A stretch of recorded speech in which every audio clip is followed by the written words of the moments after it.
اللہ کر رہے ہیں اور اللہ ہی سے ہوتا ہے۔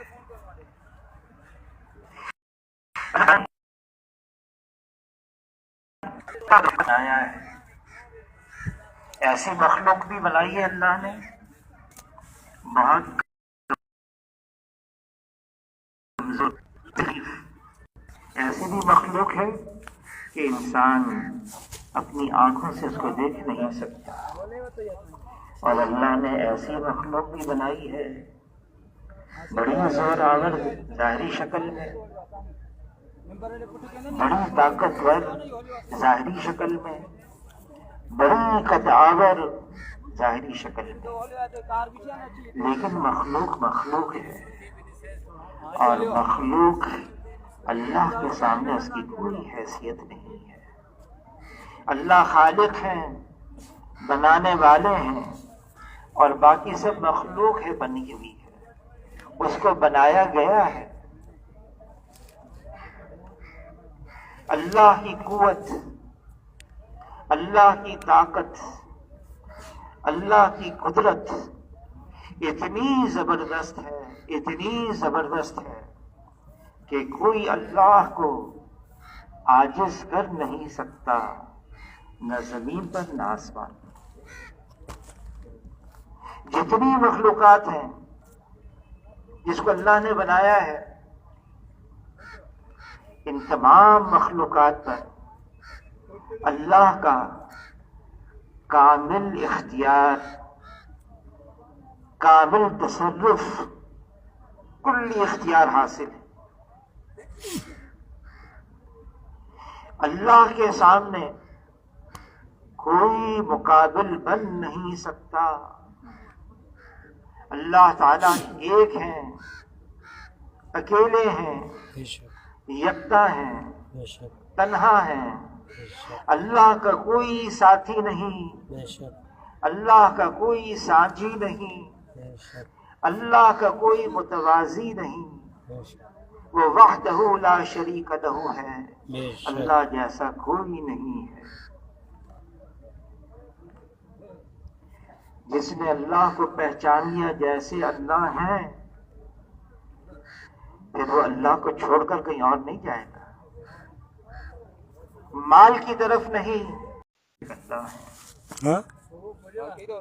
اللہ کی رحمت کے بغیر کوئی مصیبت ٹلتی نہیں، اللہ کی اطاعت کے بغیر زندگی خوشگوار نہیں، اللہ کے کرم کے بغیر کوئی پریشانی دور ہوتی نہیں، اللہ کے نام کے بغیر کوئی کام آسان نہیں، اور اللہ کی مدد کے بغیر کوئی کام مکمل نہیں، اللہ کی حفاظت کے بغیر کوئی پناہ گاہ نہیں ہے، اور اللہ کی اجازت کے بغیر جنت میں جانا بھی نہیں۔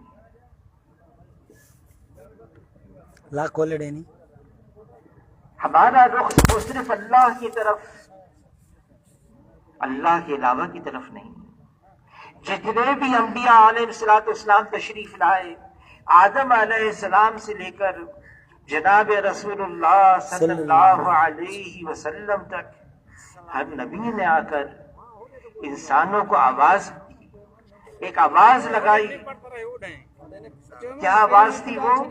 یا ایھا الناس قولوا لا الہ الا اللہ تفلحوا، اے انسانوں لا الہ الا اللہ کا اقرار کر لو، کامیاب ہو جاؤ۔ یہ لا الہ الا اللہ، یہ کلمہ معرفت ہے، یہ وہ کلمہ ہے جس کے ذریعے سے یہ انسان اللہ کو پہچان سکے۔ لا الہ الا اللہ یہ کلمہ عبدیت ہے، لا الہ الا اللہ یہ کلمہ حق ہے، لا الہ الا اللہ یہ کلمہ توحید ہے، لا الہ الا اللہ یہ کلمہ تقوی ہے، لا الہ الا اللہ یہ کلمہ اخلاص ہے۔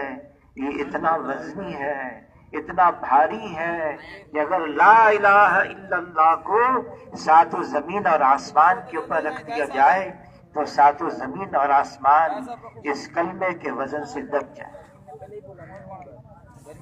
لا الہ الا اللہ، یہ کلمہ لا سے شروع ہوتا ہے. لا نفی پہلے ہے، انکار پہلے ہے. لا اللہ کے علاوہ جو کچھ ہے وہ اللہ کا غیر ہے، وہ اللہ کا ما سوا ہے، وہ اللہ کا سوا ہے. اور جو اللہ کا غیر ہے وہ اللہ کے بغیر کچھ کر نہیں سکتا.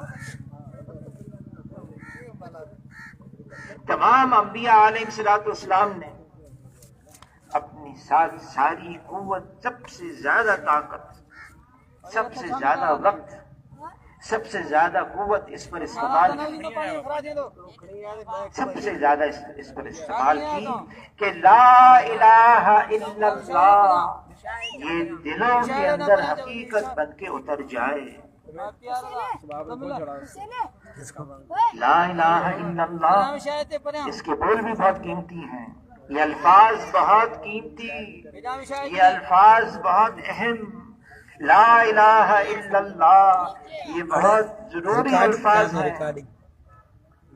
لیکن مولانا یوسف خان رحمۃ اللہ علیہ ان کے ملفوظات میں ہے الفاظ حقیقت نہیں ہوتی. الفاظ تو حقیقت کی طرف اشارہ کرتے ہیں، حقیقت اور ہوتی ہے. اس حقیقت کو پانے کے لیے، اس حقیقت کو حاصل کرنے کے لیے محنت، کوشش، جہد، بڑی کوشش کرنی ہوتی ہے تاکہ اس کی حقیقت دل میں اتر جائے. لا الہ الا اللہ اس کی جگہ دل ہے، انسان کا دل ہے. زبان تو لا الہ الا اللہ کلمے کے اظہار کی جگہ ہے، آدمی زبان سے اظہار کرتا ہے لا الہ الا اللہ، لیکن اس کی حقیقت کی جگہ دل ہے. دل، اللہ نے انسان کے دل کو عجیب بنایا ہے. ایک میڈیکل ڈاکٹر سے پوچھو دل کیا ہے تو وہ بتائے گا کہ انسان کے سینے میں ایک گوشت کا ٹکڑا ہے اور اس کا کام یہ ہے کہ یہ ہر منٹ کے اندر 70-80 دفعہ دھڑکتا ہے، اور ایک دفعہ دھڑکتا ہے تو صاف خون سارے بدن میں بھیجتا ہے، پھینکتا ہے، اور ایک دفعہ دھڑکتا ہے تو سارے بدن سے گندا خون کھینچ کر یہ اپنی طرف دل کی طرف لے کر آتا ہے. لیکن جناب رسول اللہ صلی اللہ علیہ وسلم ایک بات فرما رہے ہیں، فرمایا جس کا مفہوم ہے انسان کے جسم کے اندر ایک گوشت کا لوتھڑا ہے، یہ صحیح ہو گیا سارا بدن صحیح ہے، یہ بگڑ گیا سارا بدن بگڑا ہوا ہے. یہ گوشت کا لوتھڑا انسان کا دل ہے. دل کا بننا کیا ہے؟ دل کا بننا یہ ہے اس دل میں صرف اللہ ہو اور اللہ کے علاوہ کچھ اور نہ ہو. یہ دل اللہ کی تجلی گاہ ہے. یہ زمین اللہ کو نہیں سما سکتی، یہ آسمان اللہ کو نہیں سما سکتا. مومن کا دل ہے یہ اللہ کو سما سکتا ہے. یہ دل اگر اس کو ناپاک کر دیا، فاسد یقین سے، بگڑے ہوئے یقین سے، مال کی محبت، مال کا یقین، نقشے چیزیں، اس کی محبت، اس کا یقین اگر دل میں آ گیا، یہ دل ناپاک ہو گیا. اور اللہ تعالی جل شانہ ہر عیب سے پاک ہیں. اللہ میں کوئی کمی نہیں، اللہ میں کوئی کجی نہیں، اللہ میں کوئی خامی نہیں. یکتر اللہ تعالیٰ پاک اور صاف ہے. سبحان اللہ. لیکن دل ہو گیا ناپاک. اب اس ناپاک دل میں اللہ نہیں آئیں گے. اس دل کو پاک کرنا ہوگا. اللہ کے علاوہ جو کچھ ہے اس دل کے اندر اس کو نکالنا ہوگا، صاف کرنا ہوگا. حاجی عبدالوہاب صاحب رحمۃ اللہ علیہ فرماتے تھے کھرچ کے اس دل سے اللہ کے غیر کو نکالنا ہوگا. کھرچ کے اس کے نہیں چاہیے. مفتی زین العابدین صاحب رحمۃ اللہ علیہ جو فرماتے تھے اس دل میں صرف اللہ ہوں گے حذیفہ یا اللہ کے علاوہ کچھ اور ہوگا. کٹ جائیں یہ ہو نہیں سکتا کہ اللہ بھی ہو اور اللہ کے علاوہ بھی دل میں ہو. ایک برتن ہے، اس برتن کے اندر آگ اور پانی یہ ایک دوسرے کی ضد ہیں، یہ اس ایک برتن میں اکٹھا ہو نہیں سکتے. اسی طرح سے یہ دل، ہم اور غیر باہم یکجا نہ ہوں گے. وہ ہوں گے تو ہم نہ ہوں گے، ہم ہوں گے تو وہ نہ ہوں گے. یا اللہ ہوگا اس دل میں یا اللہ کا غیر ہوگا. یہی وجہ ہے کہ جناب رسول اللہ صلی اللہ علیہ وسلم نے نبوت کی 23 سالہ والی زندگی میں 13 سال مکہ مکرمہ میں، 10 سال مدینہ منورہ میں، زیادہ وقت مکہ مکرمہ میں گزرا. اور علماء حضرات فرماتے جبکہ زیادہ سے زیادہ احکامات تقریباً احکامات یہ تو مدینہ منورہ میں آئے. مکہ مکرمہ میں کیا ہو رہا تھا؟ عمر رضی اللہ تعالیٰ عنہ فرماتے ہیں ہم ایمان کو سیکھ رہے تھے، ہم لا الہ الا اللہ کی حقیقت کو دل میں اتار رہے تھے. لا الہ الا اللہ کلمہ ایمان، ہم ایمان کی حقیقت کو دل میں اتار رہے تھے اور اتار لیا. کیسے اتارا؟ علی رضی اللہ تعالیٰ عنہ فرماتے ہیں اگر میرے اور اللہ کے درمیان کے پردوں کو ہٹا دیا جائے تو میرے ایمان میں ذرے برابر کا اضافہ نہ ہو. میں تو اب بھی ایسا ہوں جیسے ان آنکھوں سے اللہ کو دیکھ رہا ہوں. ایک صحابی سے پوچھا صبح کس حال میں کی؟ عرض کیا اے اللہ کے رسول ایمان کی حقیقت کے ساتھ میں نے صبح کی ہے. کیا دلیل ہے؟ کیسے کہتے ہو؟ عرض کیا اے اللہ کے رسول میرا یہ حال بن گیا ہے، میں دن میں روزے کی حالت میں ہوتا ہوں، رات میں قیام کی حالت میں اپنے بستر سے جدا ہوتا ہوں. میرا یہ حال ہے، میں جنت کو، جنت والوں کو ایک دوسرے کو سلام کرتے ہوئے آنکھوں سے دیکھ رہا ہوں. میں جہنم کو، جہنم والوں کو ایک دوسرے کو لان تان کرتے ہوئے آنکھوں سے دیکھ رہا ہوں. گویا کہ اللہ کا عرش میری نگاہوں کے سامنے ہے. فرمایا جس کا مفہوم ہے اے حارثہ تم وہ ہو جس کا دل اللہ نے ایمان کے نور کے ساتھ منور کر دیا. اس کی حفاظت کرنا. صحابی نے عرض کیا اے اللہ کے رسول مجھے ایمان کی حقیقت مل گئی، کیسے؟ تو عرض کیا اے اللہ کے رسول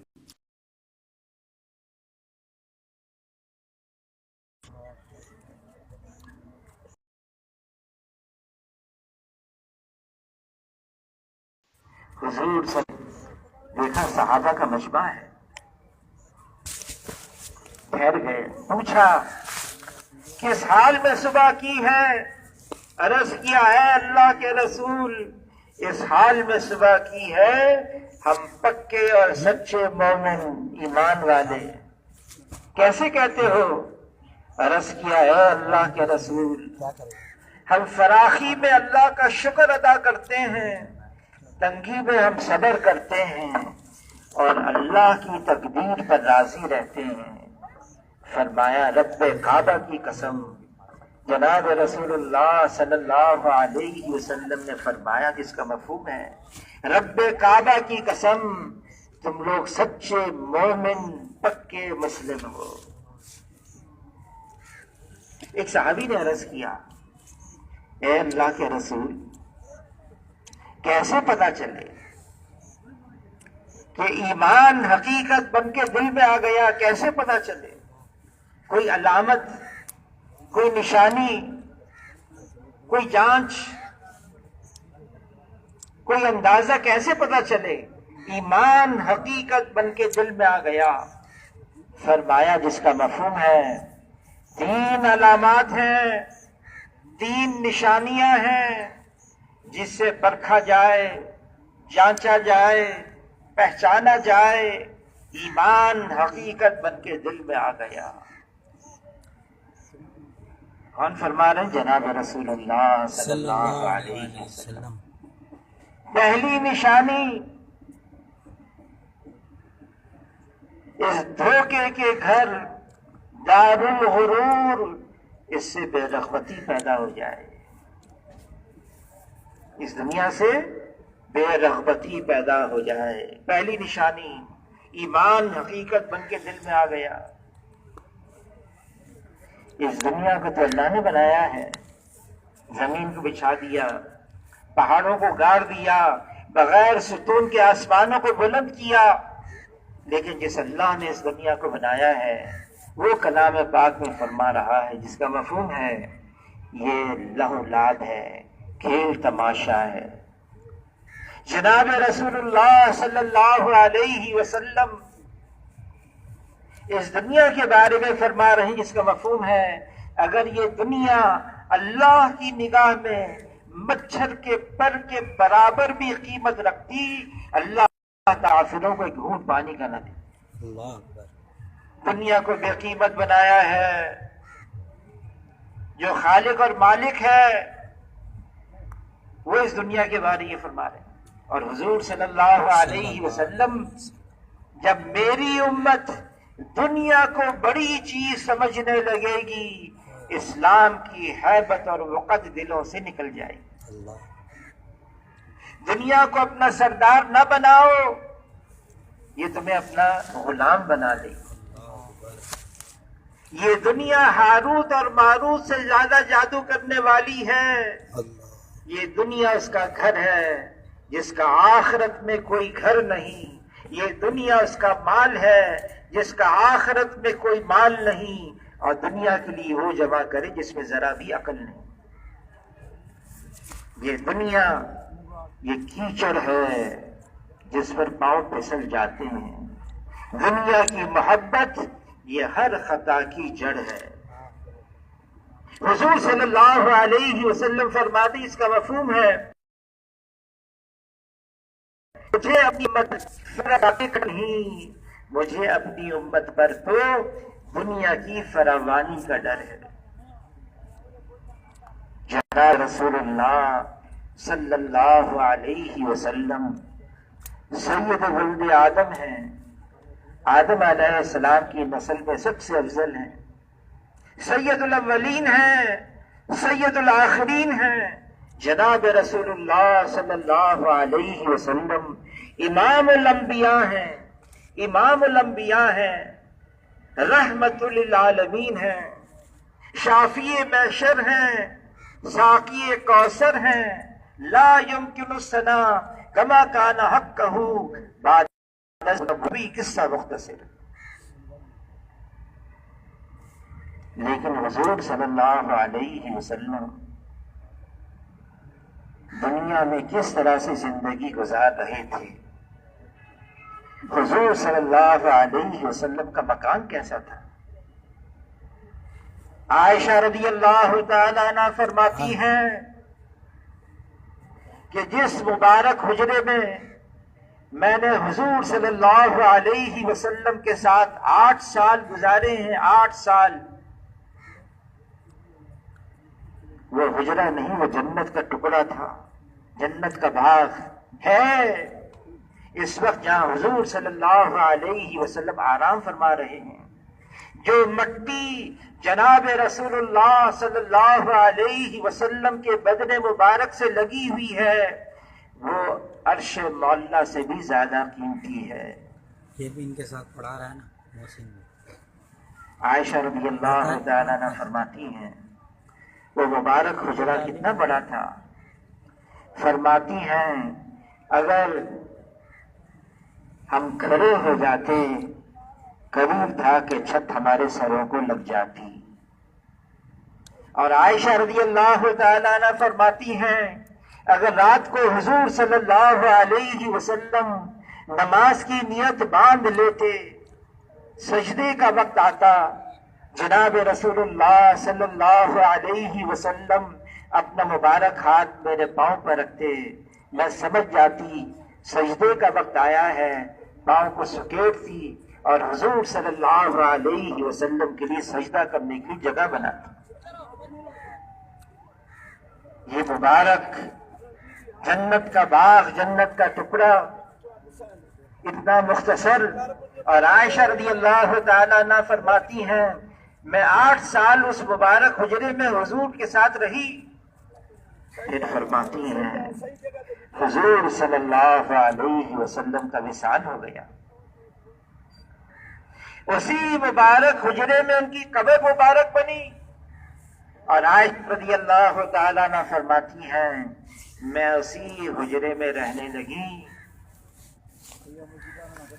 اور پھر فرماتی ہیں 2 سال اور گزرے، ابو بکر رضی اللہ تعالیٰ عنہ کا انتقال ہو گیا، اور اسی حجرے میں ان کی قبر بنی، اور عائشہ رضی اللہ تعالیٰ عنہ فرماتی ہیں میں اسی حجرے میں رہنے لگی۔ 8 سال 10 سال اور گزر گئے، حضور صلی اللہ علیہ وسلم کی قبر مبارک، ابو بکر رضی اللہ عنہ کی قبر مبارک، چھوٹا حجرہ، فرماتی ہیں 8 سال 10 سال اور گزر گئے، عمر رضی اللہ تعالیٰ عنہ کو شہید کر دیا گیا، اسی حجرے میں ان کی قبر بنی، اور عائشہ رضی اللہ تعالیٰ عنہ فرماتی میں اس حجرے سے چلی گئی۔ قصہ سنا رہی تھی نا، اس نے کہا ظاہر ہے اب تو جگہ باقی نہیں بچی، فرمایا نہیں نہیں اس وجہ سے نہیں، بلکہ اس وجہ سے پہلے شوہر کی قبر بنی، پھر والد کی قبر بنی، جب نامحرم کی قبر بنی میں حیا کی وجہ سے وہاں سے چلی گئی۔ اور عائشہ رضی اللہ تعالیٰ عنہ فرماتی ہیں میں مبارک قبور کی زیارت کے لیے آتی اور ایسی چادر اپنے اوپر لپیٹ کر آتی کوئی مجھے پہچان بھی نہیں سکتا تھا، کیوں؟ ایک نامحرم کی بھی قبر ہے۔ حضور صلی اللہ علیہ وسلم کا کھانا کیا تھا؟ عائشہ رضی اللہ تعالیٰ عنہ فرماتی ہیں ہم ایک چاند دیکھتے، پھر ایک چاند دیکھتے، پھر ایک چاند دیکھتے، 2 مہینے لگاتار گھر میں کھانا پکانے کے لیے آگ جلانے کی نوبت نہیں آتی تھی کہ کوئی کچھ ہوتا نہیں تھا پکانے کے لیے، پھر کیسے گزر اوقات تھا؟ فرماتی ہیں سودان، کھجور اور پانی۔ اور عائشہ رضی اللہ تعالیٰ عنہ فرماتی ہیں یہ بھی کہیں بھی حضور صلی اللہ علیہ وسلم نے پیٹ بھر کر نوش نہیں فرمایا، اگر صبح کو کچھ کھا لیتے پھر شام کے لیے کچھ نہیں، شام کو کچھ کھا لیتے پھر صبح کے لیے کچھ نہیں، اور کب تک؟ عائشہ رضی اللہ تعالیٰ عنہ فرماتی ہیں حضور صلی اللہ علیہ وسلم کا وصال ہو گیا، دل میں تمنا پیدا ہوئی میں حضور صلی اللہ علیہ وسلم کا چہرہ انور دیکھوں، لیکن گھر میں چراغ جلانے کے لیے تیل نہیں تھا، رات کا اندھیرا ہے، تمنا ہے میں حضور کا چہرہ مبارک دیکھوں، لیکن گھر کے چراغ کے لیے تیل نہیں ہے۔ عائشہ رضی اللہ تعالیٰ عنہ فرماتی ہیں میں پڑوسن کے یہاں گئی، ادھار تیل مانگ کر میں نے گھر کے چراغ کو جلایا، روشنی ہوئی، میں نے حضور کا چہرے انور دیکھا۔ اچھا، اس رات تمہارے گھر میں چراغ جلانے کے لیے تیل بھی نہیں تھا؟ تو عائشہ فرماتی ہیں رضی اللہ تعالیٰ عنہا، اگر تیل ہوتا تو سب سے پہلے بھوک کی وجہ سے میں اس کو پی جاتی۔ اللہ علماء حضرات فرماتے ہیں اس سے یہ مراد ہے، اس سے یہ مطلب ہے کہ حضور صلی اللہ علیہ وسلم دنیا سے پردہ فرما رہے ہیں اور گھر کے اندر فاقہ ہے، اور یہ سب اختیاری۔ جبرائیل علیہ السلام تشریف لائے، عرض کیا اے اللہ کے رسول، آپ چاہیں آپ کے لیے مکے کے پہاڑ کو سونے کا بنا دیا جائے، جہاں آپ چلیں یہ سونے کا پہاڑ آپ کے ساتھ چلے۔ لیکن حضور صلی اللہ علیہ وسلم نے یہ سن کر کیا دعا کی، اے اللہ ایک دن کھانے کو اتنا مل جائے، میری کمر سیدھی ہو جائے، اس پر شکر ادا کروں، اور ایک دن میرا فاقے سے گزرے، اس پر میں صبر کروں۔ حضور صلی اللہ علیہ وسلم جبرائیل علیہ السلام تشریف لائے، عرض کیا اے اللہ کے رسول، اللہ کی طرف سے آپ کو پیشکش ہے، آپ چاہیں آپ کو ملک النبیہ بنا دیا جائے، نبوت کے ساتھ بادشاہت دی جائے، یا آپ چاہیں آپ کو عبد النبیہ بنا دیا جائے، نبوت کے ساتھ بندگی دی جائے، دونوں میں اختیار ہے۔ حضور صلی اللہ علیہ وسلم نے جبرائیل علیہ السلام کی طرف دیکھا، جبرائیل علیہ السلام نے ہاتھ کا اشارہ نیچے کی طرف کیا، جناب رسول اللہ صلی اللہ علیہ وسلم فرماتے ہیں، جس کا مفہوم ہے میرے دو مشیر آسمانوں پر، میرے دو مشیر زمینوں پر، آسمانوں کے مشیر جبرائیل علیہ السلام، میکائیل علیہ السلام، جو زمین پر مشیر ہیں، ایک ابو بکر ہیں اور ایک عمر ہیں۔ جبرائیل علیہ السلام نے اشارہ کر لیا نیچے کی طرف، حضور صلی اللہ علیہ وسلم نے عبد النبیہ کو پسند فرمایا اور ساری امت کو ترغیب دی، کن فی الدنیا کانک غریب عابر سبیل، دنیا میں ایسے رہو جیسے مسافر، بلکہ راہ چلتا ہوا مسافر۔ عائشہ رضی اللہ تعالی عنہ سے جناب رسول اللہ صلی اللہ علیہ وسلم نے فرمایا، جس کا مفہوم ہے، اے عائشہ اگر تم حشر کے میدان میں مجھ سے ملنا چاہتی ہو، تین کام کر لینا،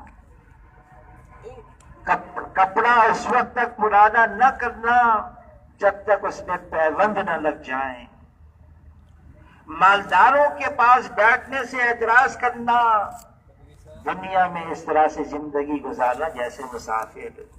تین چیزیں فرمائیں،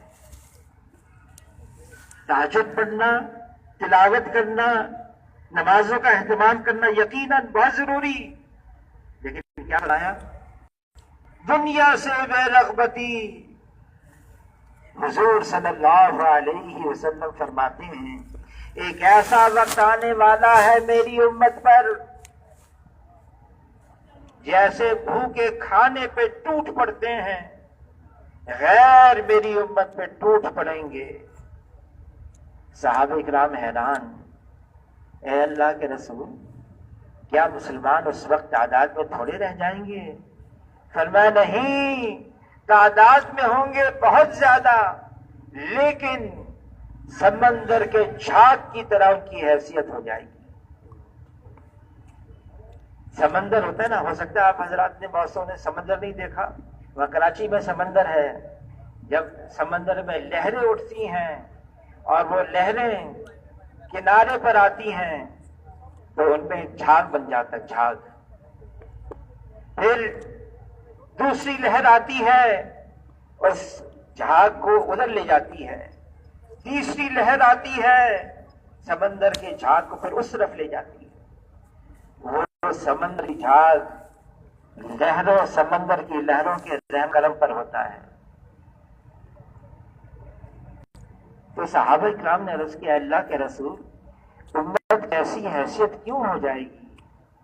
فرمایا جس کا مفہوم ہے ان کے اندر وہن کی بیماری پیدا ہو جائے گی. عرض کیا وہن کی کیا بیماری ہے؟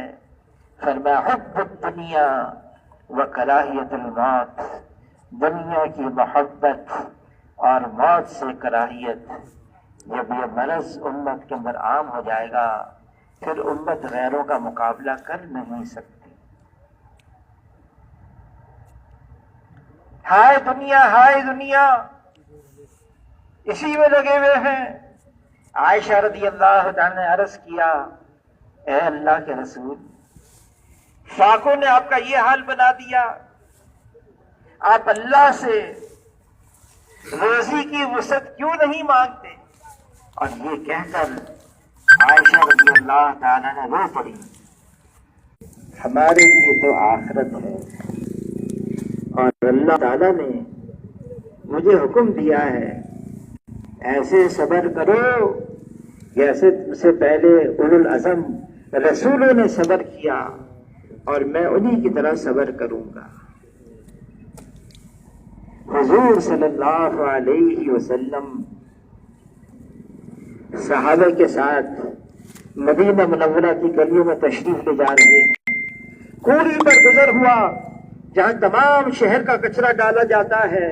اس کچرے کے ڈھیر کے اوپر ایک مرا ہوا بکری کا بچہ، کان کٹے ہوئے دم کٹی ہوئی، یا کان عیبدار دم عیبدار، پیٹ پھولا پھٹا ہوا بدبو آ رہی ہے. حضور صلی اللہ علیہ وسلم ٹھہر گئے، صحابہ کی طرف متوجہ ہوئے. فرمایا جس کا مفہوم ہے اس مرے ہوئے بکری کے بچے کو 1 درہم کے اندر کون خریدے گا؟ عرض کیا اے اللہ کے رسول آپ خریدنے کی بات رہے ہیں؟ مرا ہوا بکری کا بچہ، پیٹ پھٹا ہوا، پھولا ہوا، بدبو، جس کا تھا اس نے تو کچرے کے ڈھول کے اوپر پھینک دیا. یہ تو مفت بھی لے جانے کے لیے تیار نہیں. فرمایا جس کا مفہوم ہے جیسے یہ مرا ہوا بکری کا بچہ تمہاری نگاہوں میں بے قیمت بے حیثیت ہے، یہ ساری کی ساری دنیا اللہ کی نگاہ میں سے زیادہ بے قیمت اور بے حیثیت ہے.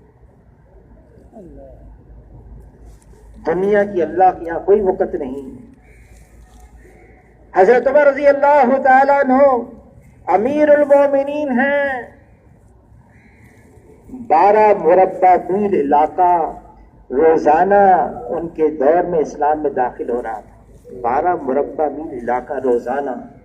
مورخین کہتے ہیں اگر یہ رفتار صرف 50 سال تک باقی رہتی اس زمین کے اوپر صرف اسلام ہوتا، اس کے علاوہ کوئی اور مذہب نہ ہوتا. جب بیت المقدس فتح کرنے کے لیے آ رہے ہیں عمر رضی اللہ تعالیٰ عنہ بحیثیت امیر المومنین کے ایک غلام لیا ہے، ایک اونٹ لیا ہے. غلام سے طے کیا باری باری اس اونٹ پر ہم سوار ہوں گے.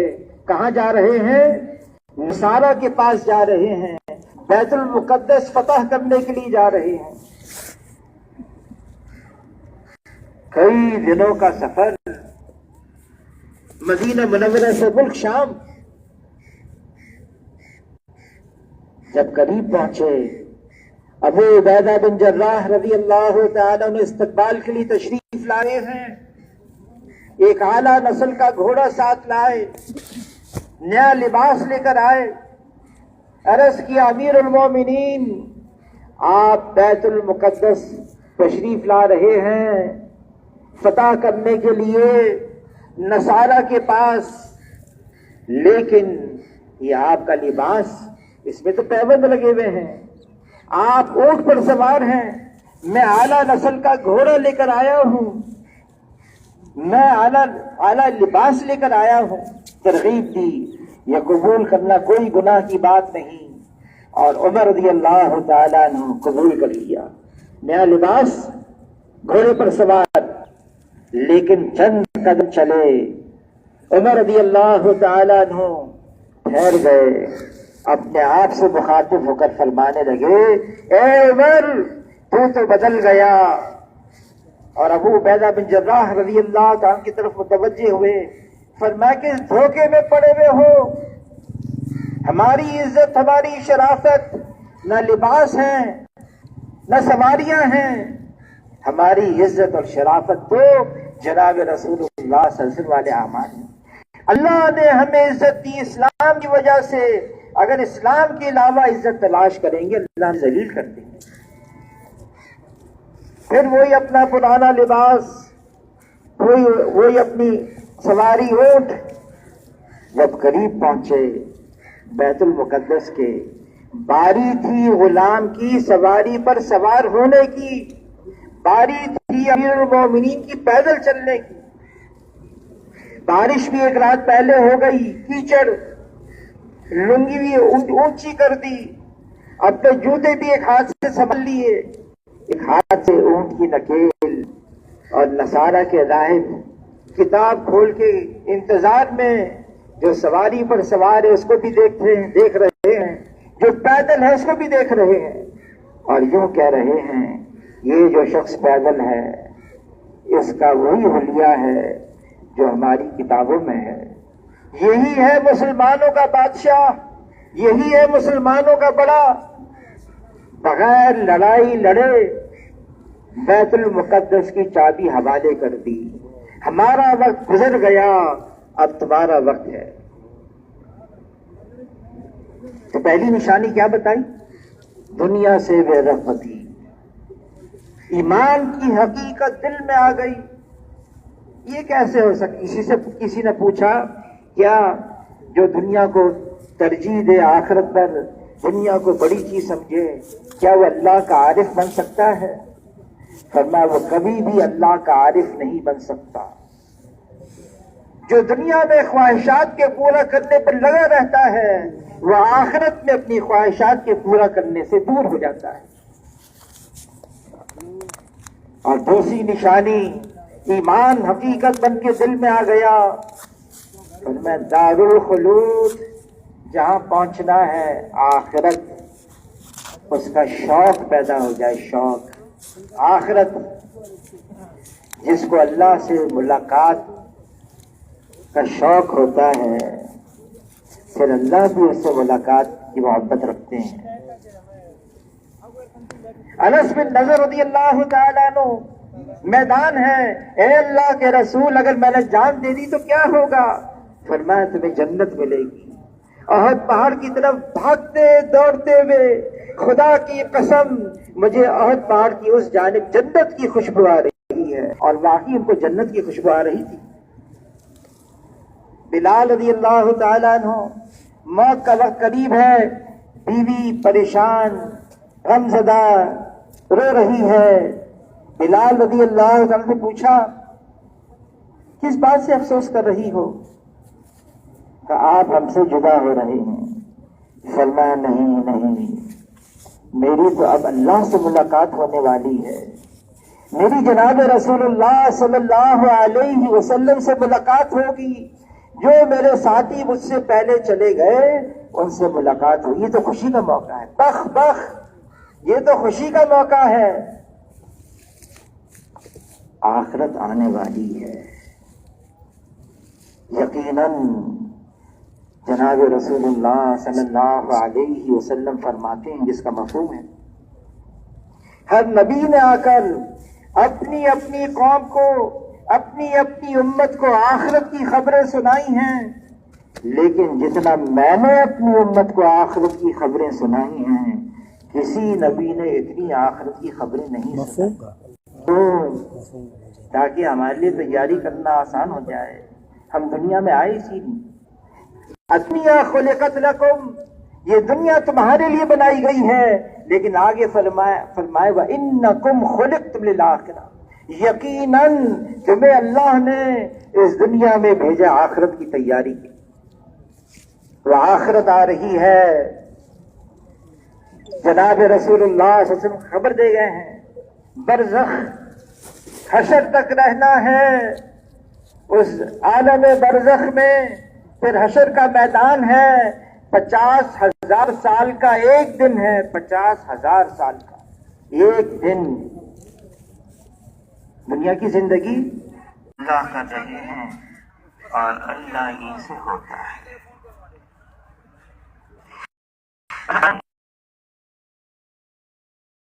بنایا ہے ایسی مخلوق بھی بنائی ہے اللہ نے بہت